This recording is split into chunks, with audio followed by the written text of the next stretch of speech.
Establish orange ICU में हो रहे वार्ड क्लास का दृश्य है।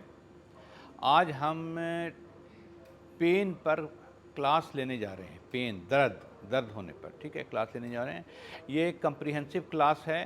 ये डॉक्टरों के लिए नहीं है, नर्सेस के लिए ज़रूर है और पैरामेडिक्स के लिए है, ताकि वो आसानी से समझें। सबसे ज़्यादा समय तो वही मरीज़ को देते हैं, इसलिए आज हम उसको डिटेल कर रहे हैं। तो मैं ये बात आपके सामने बताऊं कि दर्द, जिसको पेन कहते हैं, पेन का दो कंपोनेंट है, ठीक है। एक फिजिकल पेन और एक साइकोजेनिक पेन। फिजिकल पेन और साइकोजेनिक, समझिए। तो एक शारीरिक पेन और दूसरा मानसिक पेन, हिंदी में है।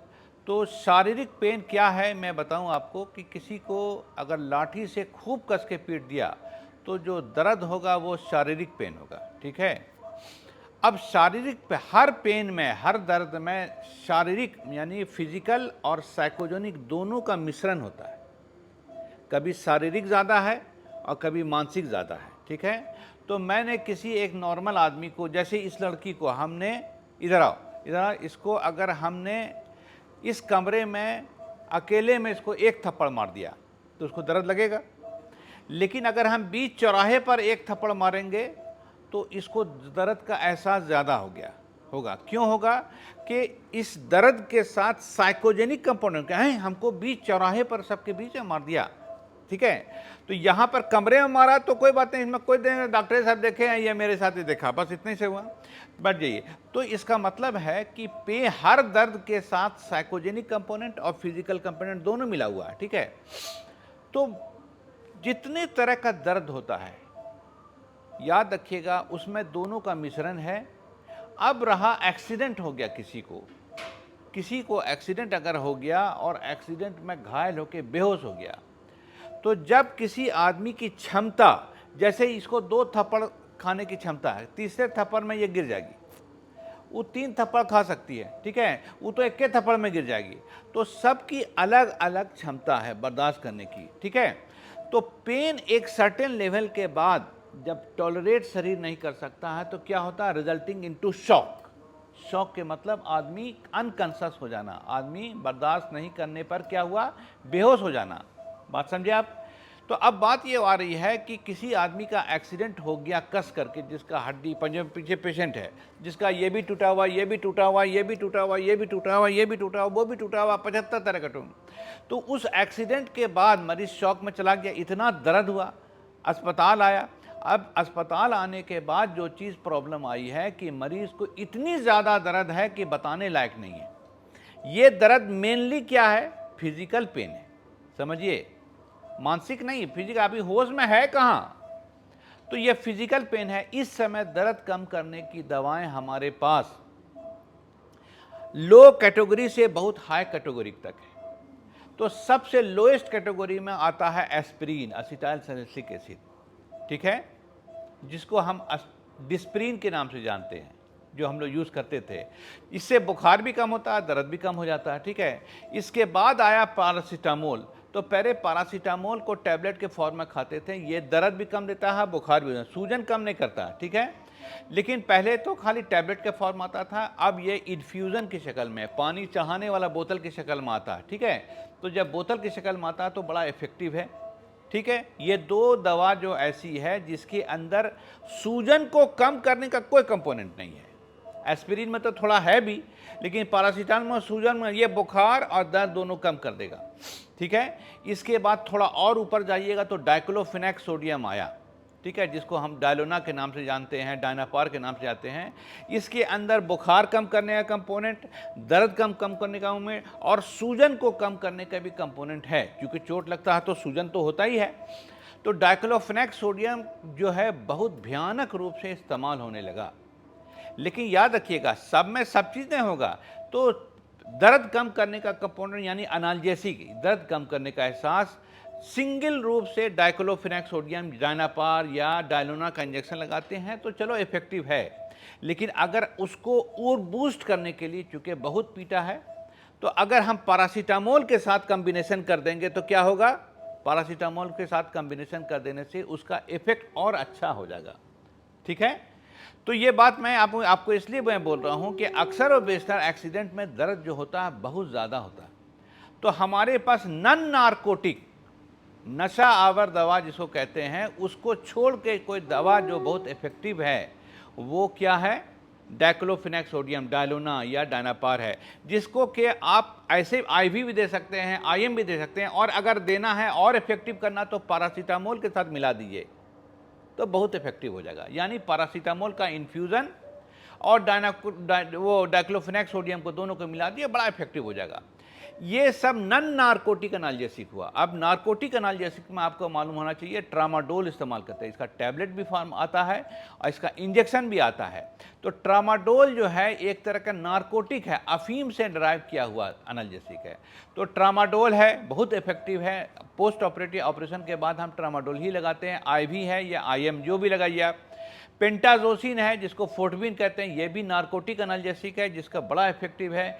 इसके साथ साथ और आपको देखिएगा तो वो है मॉर्फिन है, ये भी नारकोटिक है। पेथेडीन है, ये भी नारकोटिक है। ये सब बहुत ही इफेक्टिव दवा है नारकोटिक एनाल्जेसिक, जिसके अंदर किसी को आदत लग जाने की डर है। ट्रामाडोल का एडिक्ट बहुत मिलेगा आपको, पेंटाजोसिन यानी फोर्टविन का एडिक्ट बहुत मिलेगा। ये सब बहुत इफेक्टिव दवाएं हैं जिसको हम यूज़ करते हैं। आज के दिन में जो सिंथेटिक दवा का सिंथेटिक एनालॉग कहते हैं, सिंथेटिक एनालॉग का ज़माना आ गया है। तो सिंथेटिक एनालॉग में हम आजकल फोर्टविन का भी आ गया है सिंथेटिक एनालॉग, ट्रामाडोल का भी आ गया, फिर फेंटानिल आ गया है। फेंटानिल भी इंजेक्शन के फॉर्म में आता है, टैबलेट के फॉर्म में आता है, और एक पैच के फॉर्म में भी आता है कि लगा दीजिएगा तो वाकई दर्द खत्म हो जाएगा। कैंसर के पेशेंट को आप कितना इंजेक्शन भोंकिएगा? तो जब इंजेक्शन भोंक रहे हैं बहुत है तो बहुत कॉस्ट भी तो पड़ता है। तो एक बार पैच लगा दिया तो वो 1.5-2 दिन तक काम करता रहता है, वाकई बड़ा इफेक्टिव है। तो ये एरा आ रहा है पैच थेरेपी का। इंजेक्शन के बजाय हमने ऑपरेशन से पहले ही पैच लगा दिया ताकि ऑपरेशन के बाद वो फुल्ली काम करने लगे। आपको दर्द हो ही नहीं रहा, कुछ नहीं दर्द हो रहा भाई साहब, एकदम आराम से घूम रहे हैं। बात समझे? तो ये बात बताने की ज़रूरत हमको इसलिए पड़ी कि ये जो आपको दर्द कम करने की दवा दिया, इसके अंदर साइकोजेनिक कंपोनेंट है लेकिन कम है। यानी पेंटाजोसिन यानी फोर्टविन का इंजेक्शन लगाइएगा, ट्रामाडोल लगा दीजिएगा, पैथेडीन लगा दीजिएगा, फोर्टविन लगा दीजिएगा या फिर मॉर्फिन लगाइएगा, ये सब को इंजेक्शन लगा देने के बाद ये साइकोजेनिकली आपको स्टेबलाइज करके रखेगा। साइकोजेनिकली माने आपको शांत रखेगा। ठीक है? मैंने अभी बताया था कि पहले फिजिकल पेन के कारण शॉक हुआ, किसी ने खूब कस के पीट दिया, इतना पीटा कि आप बेहोश हो गए, हाथ मार के हड्डी टूट गया। तो पहला जो शॉक हुआ ट्रॉमेटिक शॉक हुआ। ठीक है? पहला शॉक से जब दवा दारू दिया आपने, उसको दर्द के कम करने की दवा दिया, शॉक से उबारा, सब कुछ हुआ। जब यह मरीज थोड़ा ठीक हुआ तो उसको अचानक से वो भयावह चेहरा आने लगा कि बाप, मेरा बाप को पीट रहा था, मेरी माँ को पीट रहा था और हमको पीट रहा था, उसका मर्डर हो गया था। ये भयावह जो सपना के तौर पर जब कंसस होकर आया तो उसको सेकेंडरी शॉक हुआ। ठीक है? ये सेकेंडरी शॉक को बोलते हैं साइकोजेनिक शॉक। यानी जब वो उस बुरे वक्त की याद जैसे आई तो फिर मरीज शॉक में चला गया, उसको उसमें दर्द कम है, साइकोलॉजिकल ट्रॉमा ज़्यादा है, इसको कहते हैं साइकोजेनिक शॉक। इसका मतलब है मरीज जब रिकवर होने लगा है तो आपको दर्द कम करने की दवा के साथ साथ साइकोजेनिक शॉक को भी, साइकोजेनिक ट्रॉमा को कम करने वाली भी दवा देनी होगी। तो उसके लिए हम क्या कहते हैं, ट्रैंकुलाइजर, टेंशन कम करने वाले, सिडेटिव, नींद लाने वाली, ये सब दवा देते हैं। तो बहुत सारी दवा आ गई है इस समय साइकोजेनिक ट्रॉमा को दूर करने का, जो मेंटल ट्रॉमा हुआ। तो उसके लिए हम सबसे जो पुरानी दवा है डायज़ेपाम, काम्पोज के नाम से आता है, वैलियम के नाम से आता है ना। डायज़ेपाम के बाद फिर अल्प्राजोलाम आया, इसके अंदर एंटी डिप्रेसेंट प्रॉपर्टी भी है, ट्रैंकुलाइजर प्रॉपर्टी भी है, बहुत सारा अच्छा है। उसके बाद क्लोनाज़ेपाम, नाइट्राज़ेपाम, ये जितना पाम है सब में यही प्रॉपर्टी है कि ये टेंशन को भी दूर करेगा, ट्रैंकुलाइज भी करेगा, थोड़ा सा काम डाउन भी रखेगा, टेंशन कम कर, ये सब का रहेगा। तो इन सब के बाद फिर अब आया क्या चीज़ आया, एसिटालोप्राम आया। एसिटालोप्राम भी बड़ा इफेक्टिव है। ठीक है? तो क्लोनाज़ेपाम, एसिटालोप्राम, ये सब आ करके इसने बड़ी मदद कर दी। क्या हुआ, अगर अब हम दर्द कम करने वाली दवाओं के साथ इसको भी मिला देंगे, यानी अगर हमने डायज़ेपाम मिला दिया या फिर अल्प्राज़ोलाम, क्लोनाज़ेपाम, नाइट्राज़ेपाम या फिर एसिटालोप्राम, ये सब कुछ भी मिला देंगे तो क्या हुआ कि साइकोजेनिक दर्द और फिजिकल दर्द ये दोनों को कम कर देगा, यानी मरीज को शौक से उबारने में बड़ा मददगार होगा। ये दोनों कंपोनेंट का बात मैं इसलिए बोल रहा हूं कि छोटे से लड़के को फिजिकल दर्द होगा, इधर आओ तुम, इधर आओ तुम यहाँ पर, अगर हम इसको पीट देंगे तो इसका कौन सा, इसका साइकोजेनिक प्रॉब्लम क्या होगा, मार खा लिया आराम से, इसको फिजिकल पेन होगा। लेकिन अगर इनको पीट देंगे तो इनको वहाँ कहें सब लड़की के बीच में हमको पीट दिया, तो इसके दर्द में साइकोजेनिक कंपोनेंट भी आ जाएगा। बात समझिए। फिर ओल्ड एज में बूढ़ाओं को पीट दिया, तो बूढ़ाओं को पीट दिया अगर, तो क्या हुआ, ये बूढ़े आदमी को पीटिएगा तो बूढ़े आदमी को पेन का ब्लंटिंग होता, दर्द कम होता। बूढ़े आदमी में हार्ट अटैक भी होगा तो दर्द ज़्यादा नहीं करता, लेकिन साइकोजेनिक पेन होगा। हमें इतना बड़ा छकाव नकरा बाद हमरो मारी दिल के, मतलब हमको ये होगा कि हम इतने बड़े हो गए, इसके बूढ़े आदमी मेरे पास हाथ उठा दिया, तो साइकोजेनिक कंपोनेंट डोमिनेंट होगा और फिजिकल कंपोनेंट कम होगा।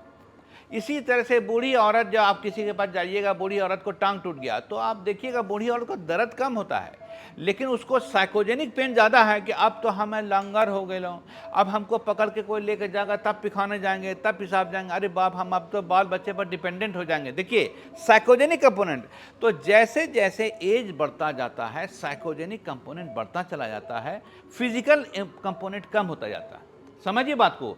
इसलिए ओल्ड एज में क्या करने की ज़रूरत है, ओल्ड एज में ज़रूरत हमें है कि सब हम उसके साइकोजेनिक कंपोनेंट को भी देखें और फिजिकल कंपोनेंट को भी देखें। और एक्यूट ट्रॉमा में तो पहले हमको फिजिकल कंपोनेंट को देखना है, और जब शॉक से उबर गया तो हम साइकोजेनिक कंपोनेंट को भी देखें, यानी इनको ट्रैंकुलाइजर भी देना बहुत ज़रूरी है। समझिए बात को। जैसे मेरे मरीज को पता चलेगा कि इसके भाई को ये हो गया, उसका भाई भी एडमिटेड है, तो कैसा कस के साइकोलॉजिकल ट्रॉमा होगा, समझा। तो उसको उबरने के लिए हम फिजिकल और साइकोजेनिक दोनों को कंट्रोल करने वाली दवा को कॉम्बिनेशन अगर करेंगे तो समझिए कि आपने मरीज को बचा लिया। ठीक है। हार्ट अटैक में क्या होता है, हार्ट अटैक में आमतौर से होता है फिजिकल पेन भी होता है और साइकोजेनिक पेन बहुत ज़्यादा होता है। हार्ट अटैक में फिजिकल पेन कम, लेकिन साइकोजेनिक पेन ज़्यादा होता है, इसीलिए आदमी हदिया के मर जाता है। आपको मालूम होना चाहिए, मुर्गी के दरबे में मेरे यहाँ वो सांप घुस गया तो 10 तो मुर्गी मर गई। तो भाई हम लोग सवाल करने लगे कि मुर्गी जो मर गई काहे मर गई, मुर्गी को 10 तो मुर्गी को सांप काट लिया, ऐसा तो मुमकिन नहीं, एक को काटा होगा। लेकिन मालूम यह हुआ कि सांप ने क्या जैसे फूंक किया ना भाई, उसके हदस से मुर्गिया सबका हार्ट अटैक हो गया। सी द थिंग, बहुत इंपॉर्टेंट मैं बात बोल रहा हूँ कि ये जो साइकोजेनिक कंपोनेंट है बड़ा डिवास्टेटिंग है। इसीलिए कभी कभी हम अचानक तुम्हारी नानी मर गई, अगर हमारी नानी मर गई करने लगे। ठीक है, तो ये साइकोजेनिक कंपोनेंट है जो आदमी को ये ले आया। ठीक है, तो ये एरा आ रहा है कि हर आदमी को 1% 2% कुछ ना कुछ डिप्रेशन का कंपोनेंट है। क्रोनिक इलनेस में बहुत दिन तक बीमार जब रहेगा तो उसमें भी डिप्रेशन रहेगा। तो क्रोनिक इलनेस में हम अगर इलाज कर रहे हैं खाली इन्फेक्शन का और उसके डिप्रेशन को एंटी डिप्रेसेंट दवा नहीं दे रहे हैं अगर, तो भाई साहब याद रखिएगा आपको double dose of antibiotic, double dose हर चीज़ देना पड़ेगा। इसीलिए देखा गया है कि दर्द कम करने के साथ उसको एंटी डिप्रेसेंट यानी साइकोजेनिक कंपोनेंट को भी, डिप्रेशन को भी, साइकोजेनिक कंपोनेंट को भी अगर आपने दूर कर दिया तो मरीज का रिकवरी बहुत जल्दी है। अब लास्टली एक बात बताना बहुत ज़रूरी है कि आप देखते होंगे किसी बूढ़ी के लिए इलाज के लिए अगर डॉक्टर अगर आया या कोई रिश्तेदार आया, कोई आदमी आ गया मिलने के लिए, तो वो बुढ़िया उसको छोड़िए नहीं रही है, उसको दिन माने 1 घंटा बैठी है बुढ़िया, तो क्या हुआ, आप खाली शिकायत कर रही मेरा बेटा देखो ना ये कमीना है, वो बहू तो कोई काम ही नहीं करती है, वो तो दम। तो ये क्या है, पूरे घर का किस्सा अपने मेहमान को वो उगल दी। बूढ़ी औरत का है, उसका टांग टूटा हुआ था और डिप्रेशन का कंपोनेंट डोमिनेंट था। तो ये डिप्रेशन ही है जो कि दूसरे इंसान से रिलीव करने की कोशिश करता है कि जो कोई मेहमान आया उसके सामने घर का पूरा कच्चा चिट्ठा उगल दी। समझिए, तो ये कच्चा चिट्ठा उगलना जो है ये इस बात का दर्शाता है कि उसको फिजिकल पेन के बजाय साइकोजेनिक पेन ज़्यादा है कि आए हमको कोई नहीं देख रहा, आए हमको कोई नहीं पूछ रहा, आए हम मेरे बगल में कोई बैठता नहीं, आए हमको पकाने के लिए आता है। इसलिए वो अपने पूरे फीलिंग्स को किसी मेहमान को फौरन उगल देती है।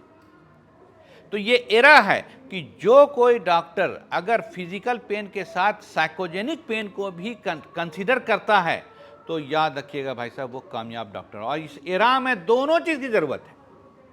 आप बहुत कड़े पावर का दावा दे दीजिए, याद रखिए अगर साइकोजेनिक कंपोनेंट को आप नहीं डील कीजिएगा तो आप कामयाब नहीं। इसीलिए आप देखते होंगे कि मरीज को हम जल्दी भेज देते हैं घर। आप जिस आईसीयू के अंदर हैं कि मरीज को 2 दिन के बाद घर भेज दिया, काहे? घर में जाने के बाद बीवी बगल में है, बच्चा है, नानी है, दादी है, नाती है, पोता है। ये एक बहुत बड़ा ट्रैंकुलाइजर का, साइकोजेनिक डिप्रेशन को दूर करने का बहुत बड़ा काम करता है। इसीलिए हिंदुस्तान में का जो फैमिलियल सिस्टम है बड़ा ही इफेक्टिव है। कैसे? यहाँ पर हम लोग अपनी रिश्तेदारी को निभाते हैं। नानी, दादी, चच्ची, फूफू, ये सब हमारे मदद के लिए खड़े रहते हैं। बाल बच्चा अलग, बीवी अलग। ये हमको डिप्रेशन नहीं होने देता है। कंट्रास्ट कहाँ? यूरोप में, कि यूरोप में अगर कोई बीमार हुआ तो उसको अस्पताल में छोड़कर चला गया। अस्पताल का भी कानून का कोई आके मिल नहीं सकता है। और अगर मिलने का टाइम आया तो बीवी आए, हाँ हेलो गुन्ना गोटा करके अपना निकल गई। बच्चा आए, हाँ हाँ डटी हेलो हार करके निकल गया। आप टूअर की तरह बैठे हैं। इसीलिए मैं बार बार बोलता हूं कि आईसीयू के अंदर जो स्टाफ नर्स हैं या कोई भी है उसको मुस्कुराते रहना चाहिए। ठीक है। दूसरी चीज़, वो इंटरैक्ट करने जाने, हर किस्म का, बंगाली है तो बंगला में बोल करके उसको दादी नानी ये वो करके, हिंदी बोलने वाला उसको अंग्रेजी बोलने वाला वो दादा है वो दादा दादा बोल दिया। देखिए, आप अपने बात विचार से अगले के साइकोजेनिक टेंशन को तो दूर कर सकते हैं। आप उनको हंसा दिया, कितने अच्छे दादा, वाह वाह वाह क्या काम करते हैं, बताइए ना हमको किस्सा। तो दादा अपना पूरा किस्सा सुना रहे हैं, उनका आधा दर्द दूर हो जाएगा। और लेकिन अगर आपको चुपचाप से छोड़ दीजिएगा तो ऐसे सोचते रहेंगे कोई नहीं पूछ रहा, अरे बाप अगे माए। यानी अगले को इंगेज रखने का अगर आपने जुगान रख दिया तो साइकोजेनिक पेन को आप तो कम कर सकते, इंगेज रख करके, ओझराए हुए रख करके। इसीलिए मैं बोल रहा हूँ कि पेशेंट को अपने अटेंडेंट के बीच में रखने में एडवांटेज है। क्या एडवांटेज है? कि उसको अकेला छोड़िएगा तो डिप्रेशन में और चला जाएगा, जब लोगों के बीच में रहेगा तो उसको डिप्रेशन नहीं होगा। ठीक है। तो पेन का दोनों कंपोनेंट बताया। अब मैं आपको बता दूं कि नार्कोटिक एनाल्जेसिक में दोनों कंपोनेंट है, जैसे ट्रामाडोल है, जैसे पेंटाजोसिन है यानी फोर्टविन है, जैसे पेथेडीन है, जैसे मॉर्फिन है। ये सब में साइकोजेनिक कंपोनेंट भी है और फिजिकल कंपोनेंट दोनों का बहुत है। इसीलिए एक बार अफीम का टैबलेट खा लेगा, मॉर्फिन का, पेथेडीन का, ट्रामाडोल का, तो भाई साहब बोलेगा कि फिर वही दवाई, वही इंजेक्शन दीजिए ना हुजूर, बड़ा अच्छा लगा था। यानी उस इतना टेंशन कम कर दिया था कि उसको लगा कि हाँ दुनिया अच्छी है, वाह क्या बात है। ठीक है। ये बात याद रखिएगा इस बात को कि ये इतना खतरनाक है कि अगर बोल बोल के दिया तो मरीज चुरा के ला करके ले लेगा वही चीज़ आने के लिए। ठीक है। तो ये बात मैं इसलिए भी बोल रहा हूं कि अगर आप कोई नार्कोटिक एनाल्जेसिक दे रहे हैं तो बोल बोल के मत दीजिए।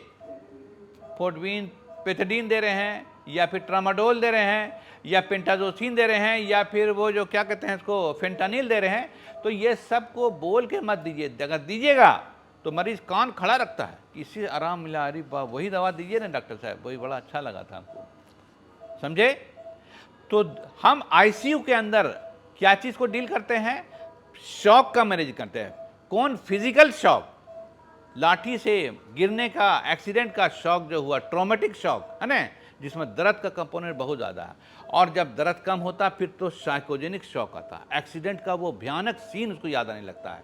तब क्या कीजिएगा? आपको उसको एंटी डिप्रेसेंट नहीं दीजिएगा, ट्रैंकुलाइजर नहीं दीजिएगा, तो क्या होगा कि मरीज फिर डीप करेगा। और चूंकि आईसीयू के अंदर है, आइसोलेशन में है, मरीज का अटेंडेंट तो आ नहीं सकता है, तो भैया मेरे इसको देना जरूरी है। दूसरी एक बीमारी, कुछ ऐसी बीमारी है जो अपने अंदर इनहेरेंट डिप्रेशन का कंपोनेंट रखती है, जैसे टीबी का बीमारी। टीबी का बीमारी इतने दिन तक इंसान को मसवाए हुआ रखा, अच्छा नहीं फील होता कि उसके अंदर डिप्रेशन का कंपोनेंट बढ़ जाता है। ठीक है। कैंसर बहुत दिन तक पेशेंट को घसीट रहा तो उसके अंदर डिप्रेशन का कंपोनेंट बढ़ जाता है। तो ये सब बढ़ इसलिए जाता है, बढ़ने की वजह है कि प्रोलॉन्ग्ड 2.5 महीना तक कोई आदमी अगर बीमार रह गया तो उसके अंदर डिप्रेशन का कंपोनेंट आ जाएगा। याद रखिएगा, 2.5 महीना कोई आदमी बिस्तर पर पड़ जाएगा तो पक्का है उसके अंदर डिप्रेशन का कंपोनेंट आ जाएगा। इसीलिए मैं बार बार कि ये चीज़ ये क्रिस्टल क्लियर हमारे पास हो। अभी फिर से मैं बोल रहा हूँ, सबसे कम एनाल्जेसिक यानी दर्द कम करने का एस्पिरिन में है, जिसके अंदर थोड़ा सा एंटी इन्फ्लामेटरी प्रॉपर्टी है। पैरासीटामोल में बुखार कम करने और दर्द कम करने का कंपोनेंट है, और पैरासीटामोल का इन्फ्यूज़न आ गया है। इसको आप किसी भी दवाई के साथ कन्फ्यूजन, किसी एनाल्जेसिक के साथ कंबाइन कर दीजिएगा तो डबल इफेक्ट आपको मिलेगा। ठीक है। इसके बाद नार्कोटिक आता है तो उसमें ट्रामाडोल है, फोर्टविन है यानी पेंटाजोसिन है। इसके बाद और आप जाइएगा तो क्या कहते हैं इसको, पेथिडीन है, मॉर्फिन है, इसका बहुत सारा ग्रेड आता है। फेंटानिल आजकल यूज़ होने लगा है, जिसका पैच भी आने लगा है, इंट्रामस्कुलर इंजेक्शन IV आने लगा है, जिसको हम लोग यूज़ करते हैं। ठीक है। और फिर हमने ट्रंकुलाइज़र में बताया आपको कि इस ट्रंकुलाइज़र में आपको वो काम्पोज, डायज़ेपाम, ठीक है, नाइट्राज़ेपाम, क्लोनाज़ेपाम, ये सब एसिटालोप्राम आजकल आ गया है। ठीक है। ये सब बड़ा इफेक्टिव है जो आपके साइकोजेनिक कंपोनेंट को दूर कर रहा है। ठीक है। तो यही अब जो आदमी ये कॉम्बिनेशन करना अच्छे से जानेगा वाकई वो कामयाब रहेगा। इस समय हमने पेन के सिलसिले, दर्द के सिलसिले से, जिसका कि साइकोजेनिक है और फिजिकल कंपोनेंट है, आपके सामने डिटेलिंग कर दिया है हमने। ये भागलपुर का advance trauma and micro surgery centre का ऑरेंज ICU है, जहां हम लोग बैठे हैं अपने वार्ड क्लास में, और हम आज पेन के सिलसिले से हम लोगों ने लेक्चर सुना। Thank you. मैं doctor Imtiazur Rahman, orthopaedic microvascular surgeon, Bhagalpur, Bihar. Thank you very much. बात समझा बाबू, बहुत बड़ी बात।